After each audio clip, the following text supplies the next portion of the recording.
If you've recently left the church or your faith, you might feel really angry and bitter.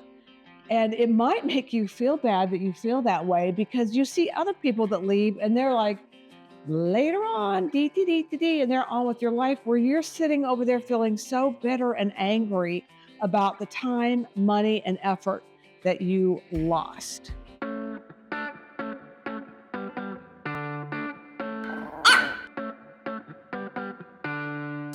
Hi, welcome back to the Doubter's Diary. I'm Laurentia. I was in the church for decades. This is my sister, Sarah. She was also in the church for decades. Hi, welcome. Nice to be back. Yeah, we did a video that's probably already posted about her journey of being an atheist or really just coming out of religion. And then just a little bit longer past that, getting diagnosed with stage 4 cancer. So I will link that video so that you can check that out. It's a great video. This one is going to be a little shorter. We're going to talk about anger and leaving the church. Her and I got to talking about that after we filmed the last video about her journey with cancer and atheism. And we decided that we didn't talk about the anger phase enough. So we want to go into that a little bit today. Do me a favor and please like and subscribe. I do have enough subscribers now for YouTube to like me, so I don't have to beg anymore like I used to, but still like and subscribe. Okay, so anyway, let's get back to the subject of being angry.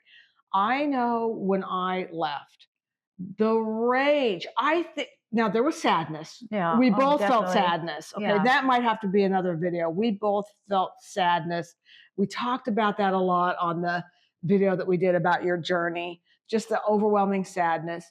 But there was some bitterness. Right. There was some, I would say I might have had some seething rage for quite some time.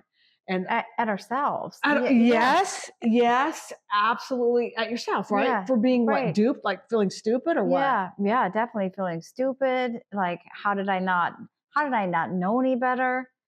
How did I fall for this? How did I give away so much money?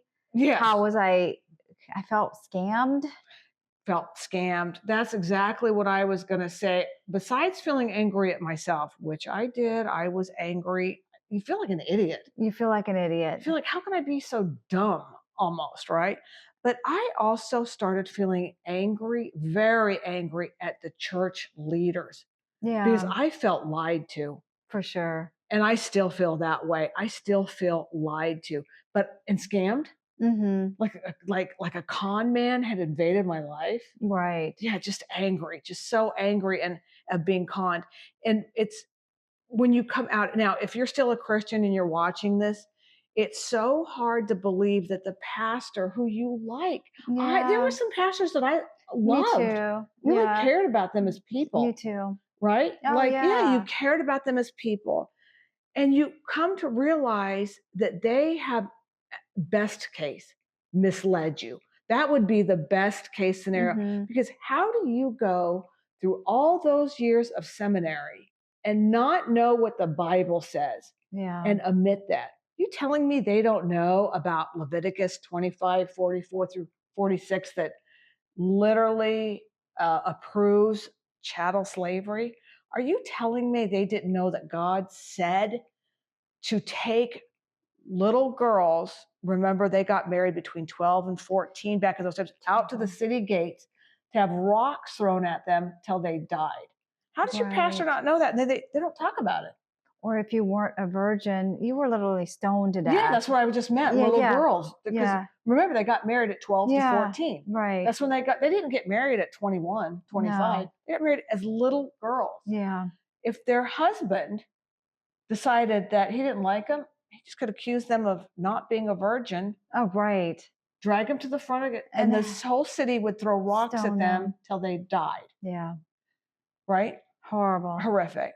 Now, if you know my deconversion story and you listen to hers, you know that Sarah and I, we were born and raised in a fundamentalist faith, which is toxic as hell. We're talking purity culture. I don't know if you felt this way because she did not go to our little, we grew up in almost an end times cult, tiny little church out in the middle of Mhm. nowhere, cultish. We were not part of a denomination. So they were wild. They could teach anything. And I don't know if you felt part of that purity culture, which made you feel bad about your body. I don't know because you quit I was so so young. young. Yeah, Yeah. you might not have gotten there, but I was part of the purity culture where it was my fault if boys lusted after me. I had to dress a way that boys would not look at me because I couldn't cause them to sin. And that stuck with me for decades. You might remember me saying, "Oh, does this shirt make my breasts look big? Yeah, I do remember Oh, that. it's too tight. Oh, well, you know why? Because I was taught that I was bad if I did that. I was the Right. bad one. So, as a female, you really get a bum rap in the church. Mhm. It's just bad, right? Right. We're not supposed to question our husbands. I mean, women probably, if we don't feel more anger at being duped, we should. Because you talk about being second fiddle, Right. all the crap that the Bible teaches and church leaders teach. Yeah. So when you leave, that stuff makes you angry when you realize, my goodness, I was treated like a second class citizen just being a woman in the church. Yeah, and you kind of buy into it, You don't you? do. You kind of buy into it. But we did eventually go to both her and I went to a more liberal denomination, which is the United Methodist Church. And they're not quite as toxic Right. that way. I will say that they're not They do quite, have female pastors. Like they it's, do. yeah, They do. way more common. Which is funny because they're really ignoring the Methodists keep you reeled in by ignoring the bad parts of the Bible Yeah. that say that women don't preach. Methodists, and I felt some anger about that actually, because I felt like what the Methodists and other liberal denominations do really, really well is gloss over the bad parts. You know what I mean? Mhm. They take out all the stuff bad about being gay, and they take out all the stuff about women being subjugated, and it's almost like they hope you don't notice, Mhm. or they explain it away. They have these ways of explaining it, and that kept me for church for Yeah. decades longer. Yeah. Probably you too. Oh, for sure. Just kept Yeah. you in longer. Yeah. Yes, get your money, more time, more effort. So in some ways, I almost respect the fundamentalists more for just keeping it toxic instead of toxic light, you know? So the interesting thing about Sarah and I is we both had partners that could have cared less at all. There is no bitterness, no anger, no nothing. My husband just kind of went, "Oh, okay." When I told him I wasn't a Christian anymore, he was like, "Oh, I haven't believed that in a long time." He grew up like very Catholic, and I mean, very devout. His parents were extremely devout, so he was the same thing as me, as us, just on the Catholic side. And her partner, he grew up like nominal Methodist Right. And then as he was probably a later teen, he was so involved in sports that he didn't really have time to be involved in or church care. or care. Yeah. And then through college, no, did not go to church at all. And then it really wasn't until he met me And in you his dragged him in. 30s that I started taking him to church. I was like, let's go to church. And so, yeah, he had no qualms about it when we stopped going. It was like, okay, basically, we could sleep in later. Yeah, so he We didn't. have fun stuff we can do on Sundays now. So, So definitely not angry. no. So when you don't have someone that you can talk to now, I don't know about Sarah, but when I first came out of the church, I really didn't talk to anyone about it. I didn't have anyone that I felt I could talk to about it, just my poor husband. And I think he got tired of hearing me say, "Oh, the money, oh, I'm so mad. I feel so duped. You now, guys used to give away cars too. oh You yeah, we guys gave gave away, away your older yeah, cars to charities that wouldn't were you like to know how Christian. much money you gave away? What Yeah, could you have done with that money? yeah, Can you imagine that? yeah. Just the money. I don't even want to think about it now because it just pisses me off so Mhm. bad about the money, but also my time and effort. How much, Yeah. okay, those of you that have been involved in church, it's like a small group of people that do all the volunteering, right? It is. They say it's only like 10% of Yeah. people Well, guess are who was part of that we were the part 10%? of the 10%. Yeah. Yeah, we're the 10%. I do not regret the thing I don't regret. I do not regret going to visit shut-ins. I mean, I would just sit with them. These are people that, had illnesses. They had cancer like me. Right. I will never ever regret going and bringing them a meal and sitting with them and talking with them. I never talked religion with them. I just kept them company, and I was I don't regret that at all. That's one thing I don't regret. It's interesting that she would bring that up because I have a video coming out maybe next week, maybe the week after about that very subject. So tune in about that. That's just funny that you would say that because I have 8 things that I learned after leaving the church. And it's not all bad towards Christianity. It's not all bad. So tune You in don't for have to that. be a Christian though to do those You types of don't have to things. be a I Christian. can do Right. those things now. But that's not the stuff that I regret. I more regret like, Right. oh, I remember my husband. Oh, and he was pissed about this. My husband was pissed about that. We volunteered to be a live nativity. Okay, Oh, it's and probably that cold particular outside. yeah, and I don't live in a climate that's typically vicious. I don't live in I live in a moderate, temperate climate. So December can be warm, cold, whatever. But that year, oh I my God, think I it remember was that. ridiculous. He was Joseph. So my poor husband. So we're volunteering, being this live nativity for several nights in a row, so people can drive through and stare at the little different scenes of the nativity. And my poor husband was Joseph, and he had to stand out there with a donkey or something with a girl on it. And he's like, I'm so freaking, and it's literally the same people. You go, if you were in the church, it's the same It's people true. doing it over and over. When I did Vacation Bible School, it was the same group of us every year that Yeah. would volunteer for Vacation Bible School. Yeah. Why did I do that? Why did I waste my damn time doing that? But anyway, it is what it's too late now, right? Oh, I forgot to mention about my eye. You probably like, if you haven't been here before, you're like, what the heck with her eye? On a couple other videos, you'll see that I had a patch. I just had a little procedure done and my eye's a little swollen. So hopefully this will be off because I can't see anything I'm doing. So anyway, let's talk about though, if you are angry and bitter, if you're in that stage, her and I, we're not in that stage anymore. No. Only when I think about, only now that we're talking about You like, remember freezing. yeah, boy, if I could have that money back, the thousands and Yeah. thousands of dollars, and I could be on a nice cruise ship or something right now, right? But is it okay to be angry and bitter though? No, I mean, it is. It is okay for a short amount of time. Those are your feelings. We're human. We're allowed to have those feelings.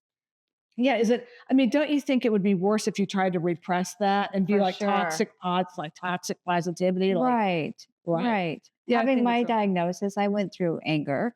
Right. It's just part of life. We're humans. We're allowed to have our emotions. And it's emotions are data, and data helps you plan and prepare. If you don't have those emotions, how are you going to plan and prepare for things? Exactly. And also, it teaches you never to fall for that kind of crap again. And you know what? If you feel bad, there was a commenter on one of my videos, and he said, "I am 35 and just now getting out." And he goes, "It made me feel so much better when you said you were in for 53 years." And I'm like, "Yes, her and I spent decades and decades. And Mhm. so if we can get over feeling bitter and angry, Mhm. you can too." And you know what? It hurts you.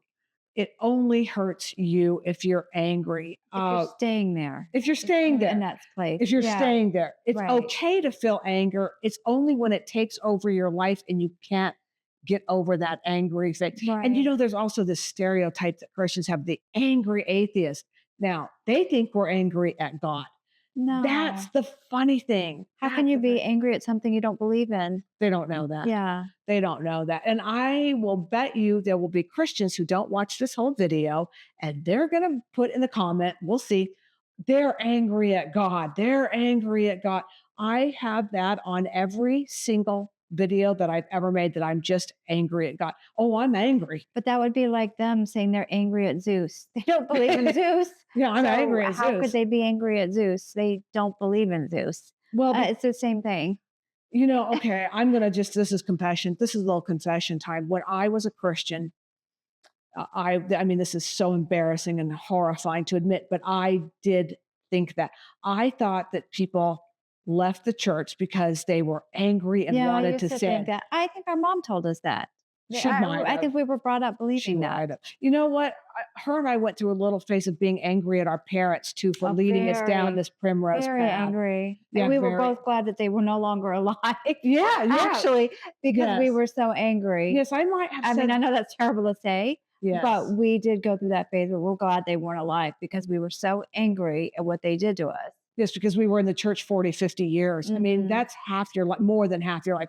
Who lives to mhm, be 100? Almost nobody, right? So we were mhm, angry, angry. And if you're angry at your parents, it's okay too. But if they're alive, unlike our parents, I would suggest treading very carefully on mhm. that. I've made a video on that, but I think I'm going to redo that one now that I've been in here for a while. So if you find that you just cannot come out of this angry place, if that's you, I would suggest therapy. I hate this, it's so cliche. Oh, get therapy, get therapy. But in the long run, if you're angry and bitter, it just hurts your physical and mental health. Right. Right, I mean, right. her and I didn't have to go that. She's had therapy, but not for that particular thing. But get some help, get some therapy. If you have anger or you didn't have anger, I might even be more interested in people that were just able to walk away and do. I'd be interested to hear from you. But also, if you're angry and you still feel bitter and you feel like you've lost out, let me know in the comments and we will see you. Well, probably not Sarah, because I'm going to go home and make some videos, but I will see you next time. Bye. Bye.